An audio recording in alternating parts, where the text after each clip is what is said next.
that's a fast train.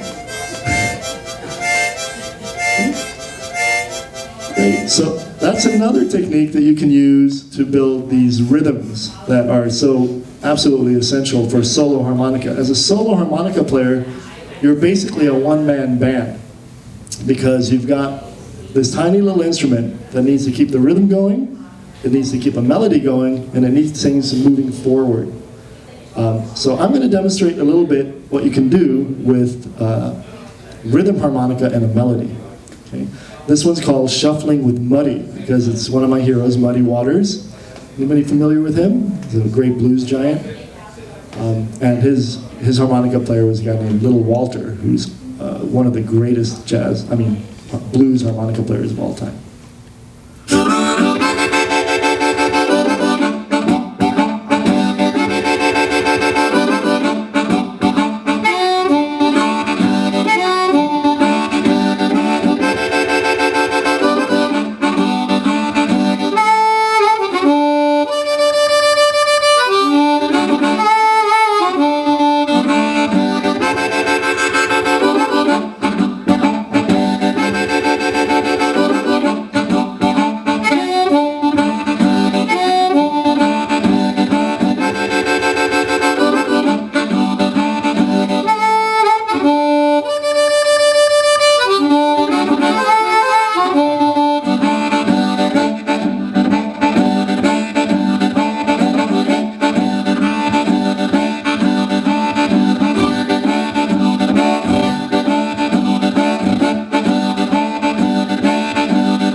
Shuffling with Muddy. So again, it's basically taking some of those basic rhythms and then just adding a melody and practicing and seeing what comes out. It's that creative aspect that's really important. So this creative aspect is what I'll be addressing finally. This is my final part. And what it is trying to take this little instrument and looking beyond the harmonica and trying to get that universal music feeling. Now, when I practice a harmonica, I don't, like I mentioned earlier, I just don't practice to harmonica pieces. I'll play along with guitar players, flute players, I'll practice with drum patterns, even bass riffs. Anything at all that's music, I try to incorporate into this to build that little arsenal that's called music. And the rhythm harmonica is, in my style anyway, the cornerstone of how I play. Without the rhythm, it's kind of lifeless. Even the simple melodies need to have a good rhythm, even if it's sparse. So the creative aspect is, in my opinion, the most interesting and the most fun. And I'll demonstrate a couple of fun things, and I'll give you a little bit of a background as to how these songs came about. First, I'd like to analyze a song called Kazakhstan. Then I'd like to analyze a song called Extravaganza. These are, I guess, somewhat of, you might want to call showcase tunes or something, because they're just very out there, very strange. So first, I'd like to address something called Kazakhstan. Before I start playing, the composing process is very interesting. I do a lot of my composing on bicycles, believe it or not. I'm on a bicycle, I have my harmonica with me, and I hear something. I just need to get out, and so I just play it. And then on another bike ride, another part comes out, and I'm like, oh wow, these two work well together. So basically, Kazakhstan, this next song I'm going to play, came about on multiple bicycle rides in Sweden, where I go back every 2 years. I'm part Swedish. And I was going from my brother's home to a bus stop. And within 3 days, I had a new song. And the reason the song is interesting and kind of exotic is because I just purchased another harmonica that's not in a major scale.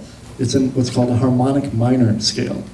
And harmonic minor scales are used a lot in perhaps Jewish music, or gypsy music, flamenco, those kinds of very exotic kinds of music, which I find eternally fascinating. So Kazakhstan is basically on a very low harmonica, the key of G, and in a harmonic minor tuning.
Kazakhstan.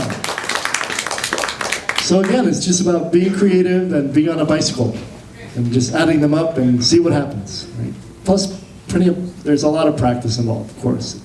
Like anything, if you learn to love something enough, it becomes a joy rather than an exercise. So every time I play the harmonica, I think, wow, I can spend 3 hours enjoying myself now. This is great. So it's that love of music that should be guiding you. And it guides me. That's a good thing.